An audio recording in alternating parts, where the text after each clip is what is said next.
All right, congratulations to Dylan Skinner on her first documentary film called Uncaged. I'm Eric McPherson, a committee member on the Ridgewood International Film Festival. I'm more excited than ever to be here virtually with Dylan, where we get to have a brief discussion about her film and see what else she's been up to. So Dylan currently lives in New Jersey and runs her own business. But first of all, I'd like to talk about a dedication that you made to your grandfather that I thought was very sweet. In the end of the film, your grandfather, Thomas O'Brien, who taught you that there's much more beauty in a person's intellect and how they use it. So just tell us what that means to you and how it inspired you with this film project. Yeah, of course. First of all, thank you for having me. I'm really excited to talk about my film and everything I'm up to. And yeah, that dedication was really important to me. During filming of Uncaged, it was about actually close to a year and a half of filming because it was kind of like a passion project at first and there wasn't any real timeline with it. So there was a lot of filming time. And during the filming time, my grandfather passed away. And it was a really emotional time during all of that. And when I ended up editing the film, the dedication was kind of a no-brainer because, you know, we had been talking a lot about his legacy and everything he meant to us. And he was always just, you know, the smartest person you'll ever meet and was always focused on that and, you know, never worried about image or how people saw you or things like that, but just always wanting to learn. So I've definitely been impacted by that in my life. And I thought it was just the perfect way to end the documentary. Yeah, I mean, it really touched me because it's like an action. Like, you know, when you look at beauty, people think it's materialistic or physical or something you can touch. And I think that's why it spoke to me on a personal level, that it was like, you know, your action or your intellect and how you use it. And so there's so much power there that goes beyond what's on the outside. So I think that was really great as a conclusion and a sentiment to your grandfather, of course. We'd like to know what first motivated you to begin constructing the ideas to make this into a film, or did it start off in a different medium and then you kind of translated it to film, or talk a little bit about that? Yeah, so essentially the message of the film basically boiled down to it is, you know, how the fashion industry impacts body image and specifically eating disorders. And the topic was, you know, much more specific than just a film on the fashion industry or a film on eating disorders, but really like getting into the nitty-gritty of how they connect.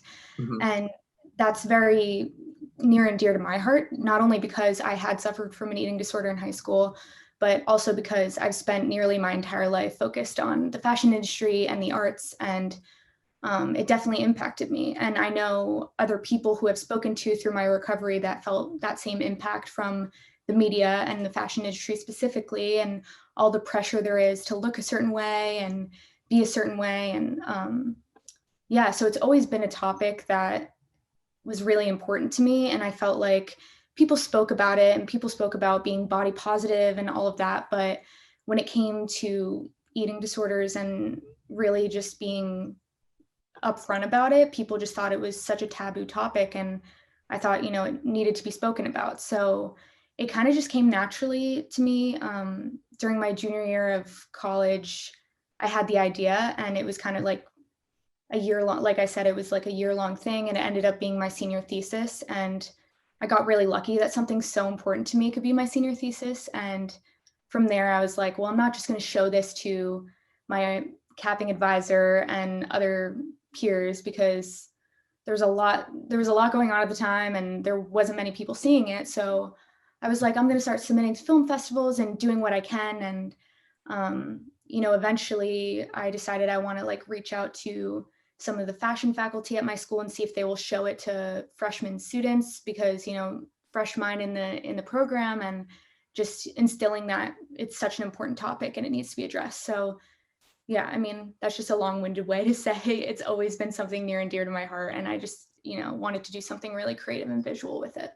Yeah, I loved how you definitely talked about in the film and just a moment ago, how the schools and different universities and, how it's kind of could affect them. And, I do agree. I think this would be a great film to show to really any student body, just because it's stuff that's not really talked about. It's so present in high school and even below in elementary school, and so it's important to have something that kind of speaks, and it's being done by someone like you. I think would communicate well to people of that age group and that are in similar situations as you.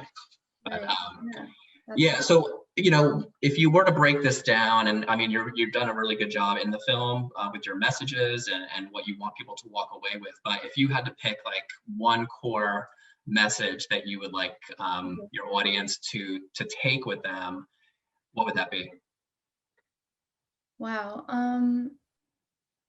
I mean, the really obvious message would be, you know, just that the media will do all of these things that aren't catering to people like you. I mean, they have to fit a certain stereotype when they're creating all of these images, and it's so hard for them to pinpoint everyone, and that'll get to a lot of people, and it's really hard. So obviously you have to look past that and keep fighting for the fashion industry to change, and put your money where your mouth is and essentially just invest in brands that are trying. But one really big point that was made in the documentary that is really important to me is that a lot of people just assume that only young women and girls struggle from eating disorders. And there are, one of the, or 10 of the 30 million people struggling with eating disorders are male. And a lot of people don't see that because, they manifest in different ways. And also, most of the time, eating disorders don't, you know, they don't mean you're severely underweight, and that's a huge misconception. Sometimes you look perfectly fine and you're really struggling. So Mhm. that was a really important distinction that I want people to know too, because like I said earlier, it's such a taboo topic and no one wants to talk about these things. But this is why so many people suffer and we don't know about it. Right. Yeah, I actually was gonna jump to the fact that you brought up male, men also to deal with this, and I think that's important to see. I think it's definitely more talked about with females, but I do know that and I think you made it very clear in the film that really everybody deals with this on a regular basis. It really just depends on the intensity, and you put on, and everybody puts on clothes and goes, oh, do I look good? It's they look at themselves and they really compare themselves. Everybody compares themselves to something different, but I really liked how it was balanced with, definitely from a male perspective as well. And you also brought up gender dysphoria in there. So could you explain a little bit more about what that is and, what people go through that deal with that? Gender dysphoria? Yes. Or yeah, so actually one of my really good friends was one of the interviewees, and she was, is very focused on gender identity and a lot of different topics, including sexuality, and runs the gamut. She's just an amazing activist, and I knew I had to interview her, and um, that was a big topic that came up because I mean, there's a lot of intersectionality because when you're having a crisis with relating to gender as well, a lot of times it can manifest in body image issues, and that is so tied in with the thesis as well. It's just that there are so many different ways that you can feel marginalized and feel like you don't fit a certain mold.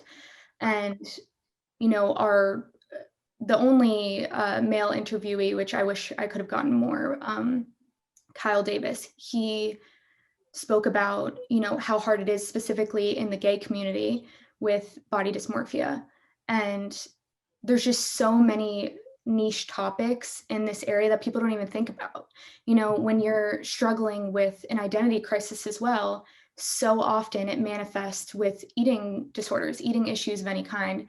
And yeah, a lot of people don't realize that. Um, it was hard, in all honesty. The topic started as just how body image and the fashion industry collide. And the more I started interviewing people, it was like, wow, there are so many other things that impact, you know, people's view of themselves. It's so Right. hard to choose one specific thing. Um, but I had to pick and choose in some instances, but Mhm. yeah, it was a really amazing set of interviewees and some amazing topics brought up. So Yeah, and on that note, how difficult was it for you to get people involved regarding the topic? Was it difficult? I know that you did one really interesting piece in the film was the CEO of Calvin Klein, Cheryl Abel Hodges. So maybe talk a little bit about some of the interviews, maybe of her. How hard was it for her to get for you to get in touch with her, and then some of the other interviewees as well. yeah, so as far as Cheryl goes, I like I've said, I have done a lot in fashion. I've interned a lot in fashion, and then I have other connections in fashion. So it wasn't the hardest at first to first get in touch with her. I had also interned at Calvin Klein, and um, but obviously schedules are really hard. She's a very busy woman, and it took quite a while. And luckily, this was a long process for me. I wasn't in a rush timeline, so it was able to happen, and it was an amazing conversation for anyone that was listening. It was really great, and she has so much to offer. But yeah, hers was the longest process, just because it was also legal things that I've never dealt with before, as far as the documentary goes, and all of Right. that. Yeah, Um, one thing that she did say while we're on her, yeah, she said, and I wrote it down as I was watching for the second or third time, controversial to make a difference. So like she was talking about, other brands as like Gap and some other yeah, brands they've kind of partnered with, so to speak, in terms of, trying to, in fashion, they're always trying to be, the leader of change and new things and be controversial. But she brought up they're working towards being more controversial to make a difference in a positive way. yeah. So I thought that No, was great. it was a great opportunity to interview her specifically, just because Calvin Klein truly is, if you know what their campaigns look like and everything, they truly are a leader in this area. They have absolutely no restrictions when it comes to the body types, the gender identities, the race, the anything that they incorporate into their campaigns. They want everyone to feel represented. And obviously, like I said earlier, it's so hard to include everyone, but they really do their best and not only, visually represent them, but they're also sharing stories. And I think that's a huge thing to start seeing in fashion, is that, we're actually hearing about the stories and the hardships and you know, the journeys that all of these people have gone through and how they felt marginalized in society, and now they're being accepted in fashion. And actually, Calvin Klein, they recently, who knows what recently is in quarantine, maybe a few months ago, Right. um, they they put up a giant billboard the in New York City of a transgender model, and it was like a huge deal for them. Um, and they've just come such a far way from like how they were in the 90s with like the stick thin model and like only white people and all of Yeah. that. So yeah, that was an amazing opportunity. She was definitely like a big get for the documentary. Right. Yeah. And as far as just briefly, as far as the other people involved, how difficult was it to really get them involved, or was it easy for them to make the decision to participate? Yeah, it was generally easy. I got pretty lucky. Um, I had obviously reached out to a ton more people, so there would have been more, but at the end of the day, it was a good amount of people, Right. in my opinion. But what was more difficult, obviously, was just the amount they were willing to share. And some people I interviewed really wanted to share their stories, as I'm sure you could see in it. My personal friend Amber Sosa, I had gone to treatment with her, and she has an amazing story, and she kind of was a theme throughout the documentary, just because she was so strong in sharing everything. Mhm. But then there were other people that hadn't struggled. They just know their own experience, because like we said, everyone can relate in some way. And just having those varied viewpoints was really, I think it was really helpful. Yeah, and I think it was Amber who with the drawing of the Yeah. bird. Yes, and I Yeah. thought that was so great because when titles and films and all that interconnects, and you can kind of, without watching the film, you can probably make some assumptions of what the content is, but it was really great how it was tied together at that point, and just her story was so beautiful and raw and sad, and also happy in a way that she was able to share it with us.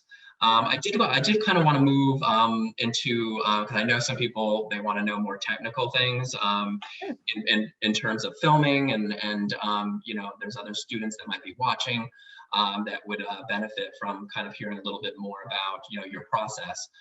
From a technical standpoint, what was the most difficult part of filming this, would you say? Luckily, I had help as far as the filming and lighting and audio went, because as you previously mentioned, this is my first documentary project, so I was such a newbie to all of this, and especially when filming, like you just had to get it filmed. So luckily I had help with that, but it was obviously new to me. As far as the editing process, that was really something. It's a lot, like especially when something like this, obviously it's not the same thing as maybe a short film or something like that, but you just, especially in my situation, I had sometimes it was like an hour or two long conversation, and then the whole film is 40 minutes. So it just picking and choosing what to add in and sifting through everything. And I learned a lot about editing, cutting things, audio, color correction, lighting, stuff like that. It was all brand new to me, and it was so challenging, but it's so rewarding, and it was definitely an amazing experience, but hard. Yeah, definitely. You definitely get more content than what you can put into a project. So the real work comes in when you have to, pick what you have to take out or leave out, and that's really difficult because when you get so much good stuff, Yeah, and you get so emotionally attached. It's right. hard. Yeah, you have to kind of step away outside of it, and think of it. What advice would you have for a first-time filmmaker or a young filmmaker that's wanting to put together a documentary film and is starting from scratch? What would you give them? What bullet points would you give them, or advice before they start? I guess on a more technical standpoint, I really found a lot of use out of storyboarding everything first, even though you can't fully control with the documentary like you can with something scripted. Just having an outline was really helpful, but something that I definitely learned and brought forward into future projects is don't be really down on yourself if something completely changes. My original viewpoint of how I wanted the documentary to look is completely different from what it is now. And for a while I was like, I don't have enough of this, or I need to get more of that, or I need to fix this part. But in reality, you just have to go with it and see how the topic moves people and how you feel as you're editing. And I think a lot of people can get really bogged down in the details. So yeah, that was a learning process for me. But yeah, just keep going and shoot a lot. And it's Just hard to edit, but it's good to have a lot. It's good to have too much with these types of things. So just lastly, just wanted to know what's next for Dylan Skinner. Do you have any other things coming up regarding fashion, or even maybe some future film aspirations? Yeah, so I hope I can be doing more documentaries soon. Right after Uncaged, I made a docuseries all about creators in the Hudson Valley. So that was a really great experience as well. And I actually finished filming that the week before, lockdown. So wow. It was really lucky that I finished at that time. Yeah. So that was an amazing experience. But beyond that, I started my business this summer. And essentially we just, focus on content creation of all kinds, basically focused around brands with brands are people with a larger message. As you can tell, I love, creating things that have a larger message and, center around inclusivity. And, that ranges from photography and videography to branding and graphic design, illustration, painting. We kind of do it all, and we just want to, work with people and have a sense of community with the people that we work with. So it's really exciting. We actually have an art exhibit coming up in March at the stable in Ridgewood. So it'll be up for the entire month, and yeah, that's the most current thing that's happening, but hopefully I'll have some more documentary projects coming soon. But yeah, definitely. That's great. Yeah, well, we wish you well, the committee and I, and anything you do in the future. And we appreciate you participating in this interview, as well as in the Ridgewood International Film Festival. Yes, thank you so much. Thank you very much. Okay, that's good. Yeah, I think that went really well. What are your thoughts? No, yeah, I mean, I hope I didn't stumble too much. No, I think that was very good. Yeah, I think we're good to go. And yeah, so it was about 20 I talk minutes. a lot. No, it was good. Yeah, I do too, kind of when I'm being I'm interviewed and stuff, different things, but it's better to talk too much than not enough, because then it gets to be a little bit like, okay, what's going on? Yes, so it was about 20 minutes. That's perfect. Okay. I think that's a good, okay, good size interview. And so so we'll I'm going to send this over to Barris. He's going to be putting it on our YouTube channel, and then with the link to the thing. So I'll keep you posted on that, and hopefully we'll get to reconnect at some point. Yes, and send me the links to your short films. I still want those. Okay, I will do that tonight. Okay. Amazing. All right. Thank you so much. All right. Thank you so much. Have a good night and a good week. You too. Thank you.